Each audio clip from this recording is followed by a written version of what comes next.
నెల్లూరు జిల్లా జువ్వెలదిన్న షిప్పింగ్ హార్బర్ను సందర్శించారు marine IG Gopinath జెట్టి. ఐజీతో కలిసి భద్రతా ఏర్పాట్లను పర్యవేక్షించారు కావలి, నెల్లూరు రూరల్, సూలూరుపేట డీఎస్పీలు, మెరైన్ సిఐల బృందం. హార్బర్తో పాటు సముద్ర జలాల్లో వేట సాగుతున్న తీరును క్షేత్రస్థాయిలో పరిశీలించారు అధికారులు. ఆంధ్ర జలాల్లో అక్రమంగా వేట సాగిస్తున్న చెన్నైకి చెందిన 3 బోట్లను ఇటీవల పట్టుకున్నారు. మత్స్యకారుల ప్రయోజనాల దృష్ట్యా సముద్ర తీరంలో పెట్రోలింగ్ ముమ్మరం చేశామని అన్నారు. తమిళనాడు, పుదుచ్చేరి బోట్లు మన తీరానికి రాకుండా పటిష్ట చర్యలు తీసుకుంటున్నామని అన్నారు. గత నెల 22 నుండి నిరంతరం మెరైన్ పోలీసుల పెట్రోలింగ్ కొనసాగుతోందని, తమిళనాడు బోట్లను ధీటుగా ఎదుర్కొనేందుకు హై స్పీడ్ పెట్రోలింగ్ బోట్స్ ను రంగంలోకి దించుతున్నామని, శ్రీహరికోట బార్డర్ నుండి జువ్వెలదిన్న వరకు నిరంతరం గస్తీ ఉండేలా ప్లాన్ చేస్తున్నామని అన్నారు ఆయన. మత్స్యకారులు జీవనోపాధికి ఇబ్బంది కలగకుండా శాశ్వత పరిష్కారం దిశగా ప్రభుత్వం అడుగులు వేస్తుందని అన్నారు.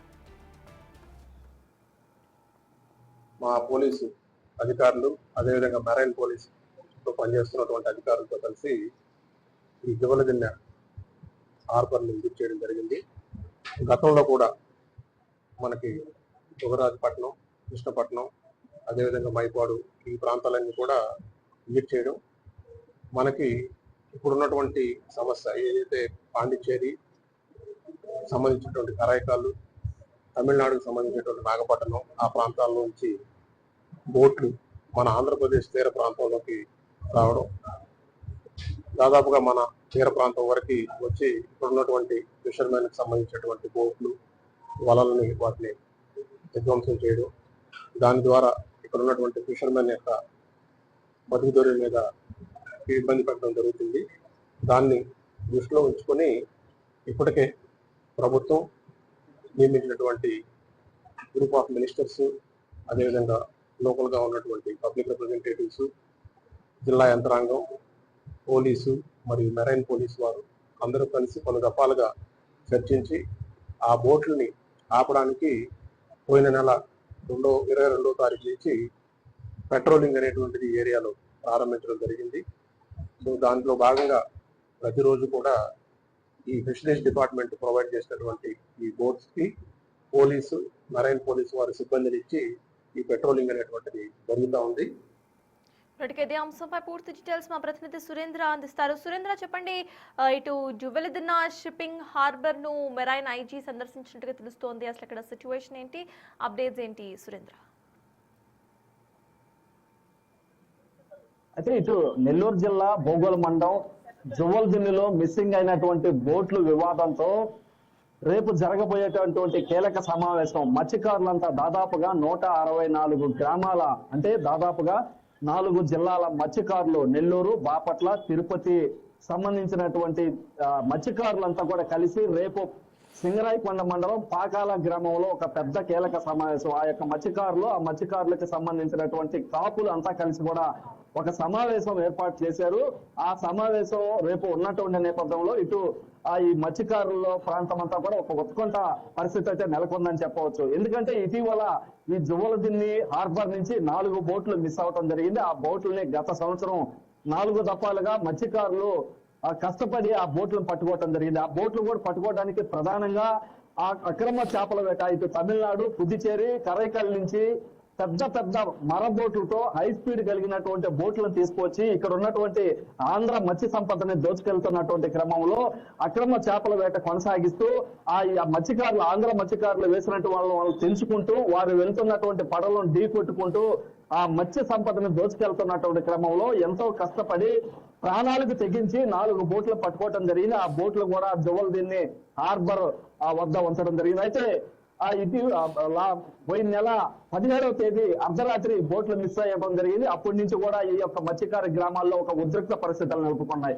ఆ బోట్లు మిస్ అవ్వడానికి ప్రధానంగా అక్కడ ఉన్నటువంటి ఆ బోట్లని ఇసుకపల్లి గ్రామంతో పాటు 2 గ్రామాలకి సంబంధించినటువంటి కాపులకి అప్పగించడం జరిగింది. అప్పగించినటువంటి క్రమంలో ఆ బోట్లు మిస్సింగ్ అవ్వడానికి ప్రధానంగా కాపులే కారణమని, వారు సపోర్ట్ చేస్తేనే అవి అక్కడి నుంచి మిస్ అయ్యాయని, దాంతో పాటుగా బేదా మస్తాన్ రావు హస్తం ఉందని కూడా కొన్ని ఆరోపణలు వచ్చిన నేపథ్యంలో మత్స్యకారులంతా కలిసి ఆ యొక్క గ్రామ కాపులను కూడా నిర్బంధించడం జరిగింది. మళ్ళీ వాటిని విడిచిపెట్టడం కూడా జరిగింది. మరోవైపు బేదా మస్తాన్ రావు పైన వచ్చినటువంటి ఆరోపణల పైన కూడా బేదా మస్తాన్ రావు మాట్లాడి, నాకు ఈ బోట్లకి ఎలాంటి సంబంధం లేదు, ఈ బోట్లకు మిస్ అయినటువంటి విషయంలో నా ప్రమేయం ఉందని నిరూపిస్తే ఆ నిరూపించిన ఒక్క 1% నా పైన ఉన్నా గానీ నేను రాజీనామా చేసేదానికి సిద్ధంగా ఉన్నాను, రాజకీయాలకి తప్పుకునేందుకు సిద్ధంగా ఉన్నానని చెప్పడం జరిగింది.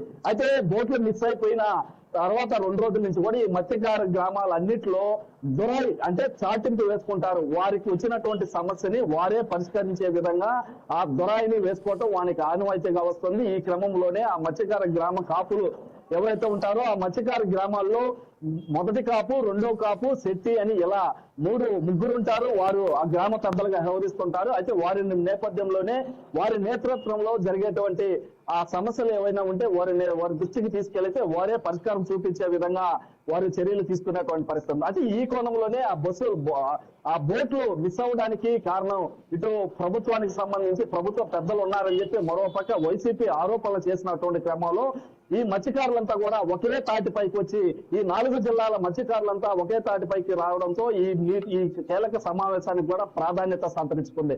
ఎందుకనంటే ఈ మత్స్యకారులకి అనేక దశాబ్దాల కాలంగా ఈ యొక్క ఆంధ్రాకి సంబంధించినటువంటి మత్స్య సంపదని దోచుకెళ్తున్నటువంటి క్రమంలో దానికి శాశ్వత పరిష్కారం దొరక్క అనేక సార్లు ఇబ్బందులు పడి వారు ఇబ్బందులు ఎదుర్కొంటున్న నేపథ్యంలో ఈ బోట్లను బంధించాము. ఈ బోట్లు బంధించడం ద్వారా వారు ఏవైతే పుదుచేరి, కరైకలు పెద్ద బోట్లు వేసుకొని వస్తున్నారు, వారు ఒక రాజీకి వచ్చేటువంటి పరిస్థితి ఉంటుందంటున్నటువంటి నేపథ్యంలోనే వీటిని నిర్బంధించామని చెప్పి మత్స్యకారులు చెప్తున్నటువంటి క్రమంలో వాటిని మిస్ అవ్వడానికి ఇటు ప్రభుత్వంతో పాటు కొంతమంది అప్పగించినటువంటి కాపుల హస్తం ఉందన్నటువంటి వారు నమ్మినటువంటి క్రమంలో ఆ సమావేశాన్ని కూడా 6వ తేదీ అంటే రేపు ఆ పాకాల గ్రామంలో కూడా ఏర్పాటు చేసింది. ప్రధానంగా వారు మొదటి నుంచి దశాబ్దాల కాలంగా ఎదుర్కొంటున్నటువంటి సమస్యలు కావచ్చు, వారి కార్యాచరణ ఇదంతా కూడా రేపు ఇటు రాజకీయ నాయకులకి ఇటు అధికారులకి ఎవరికి సంబంధం లేకుండా వారికి సంబంధించినటువంటి కాపులు, మొదటి కాపు, రెండో కాపు, శెట్టి ఇట్లా ఎవరైతే ఉంటారో వారితో పాటు ప్రధానమైనటువంటి మత్స్యకారులంతా కూడా ఈ సమావేశంలో పాల్గొంటారు.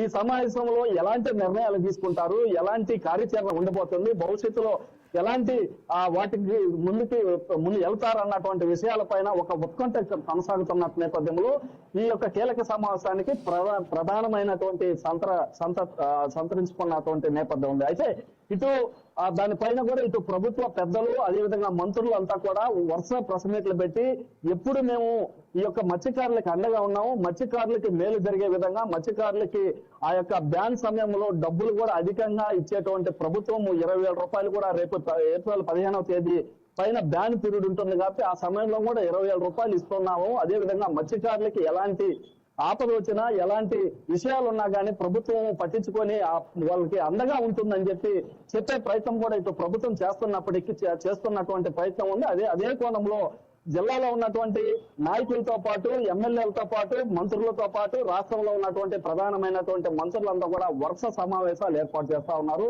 వరుసగా ఆ యొక్క జువల్దిన్ని హార్బర్ ని పరిశీలిస్తా ఉన్నటువంటి పరిస్థితి. ఎందుకంటే అక్కడికి ప్రతిరోజు ఏదో ఒక బృందం వెళ్ళడం, అక్కడ పర్యవేక్షించడం, అక్కడ ఉన్నటువంటి పరిస్థితుల్ని ప్రభుత్వానికి తెలియజేయడం, అసలు అక్కడ ఏం జరుగుతుంది అన్నటువంటి విషయాలపైన కూడా అక్కడ క్షుణ్ణంగా పరిశీలిస్తున్నటువంటి పరిస్థితి ఉంది. ఎందుకంటే అక్కడ ఏవైతే తమిళనాడు బోట్లు, పుదుచేరి, కరైకాల బోట్లు ఇక్కడికి రావడం వల్ల మత్స్యకారులు ఇబ్బందులు ఎదుర్కొంటున్నటువంటి నేపథ్యంలో వారికి శాశ్వత పరిష్కార దిశగా ఆ మత్స్యకారులకు అండగా ఉండాలన్నటువంటి ఆ నేపథ్యంలో అధికారులు ఇటు రాజకీయ నాయకులు కూడా ప్రతిరోజు అక్కడికి వెళ్ళడం జరుగుతుంది.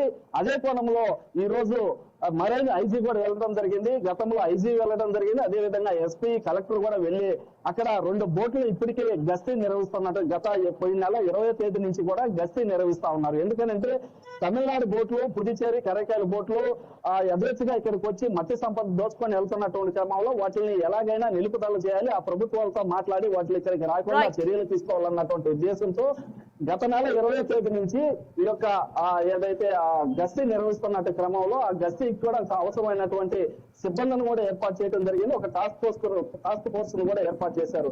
ఆ టాస్క్ ఫోర్స్ కూడా నిత్యం అక్కడ ఏదైతే 12 నాటికల్ మైలు ఉంటుందో అక్కడ వరకు కూడా వెళ్లి ఇతర రాష్ట్రాల నుంచి వచ్చేటువంటి బోట్లు రాకుండా వచ్చినటువంటి బోట్లు కూడా సీజ్ చేసేటువంటి పరిస్థితి ఉంది. ఈ కోణంలోనే ఇప్పటికే ఈ యొక్క గత నెల 20వ తేదీ నుంచి ఏర్పాటు చేసినటువంటి టాస్క్ ఫోర్స్ సిబ్బంది ఆ బోట్లు ఏవైతే ఉన్నాయో ఇప్పటికే తమిళనాడు, పుదుచేరికి సంబంధించినటువంటి 3 బోట్లు కూడా నిర్బంధించి ఉన్నారు. అయితే ప్రధానంగా రేపు జరగబోయేటువంటి కీలక సమావేశం మీదనే వారు తీసుకునేటువంటి నిర్ణయం మీదనే కూడా ఇటు ప్రభుత్వం వారు తీసుకున్నటువంటి నిర్ణయాలపైన దేనికైనా కట్టుబడి ఉంటామని ఇప్పటికే ప్రభుత్వ పెద్దలు మంత్రులు చెప్పున్నటువంటి నేపథ్యంలో రేపు ఎలాంటి కీలక కార్యాచరణ ఏ విధంగా ఉండనున్నటువంటి విషయం పైన కూడా ఒక పెద్ద ఉత్కంఠత అయితే కొనసాగుతున్నటువంటి పరిస్థితి ఉంది Sartaj. Yes, thank you, Surendra.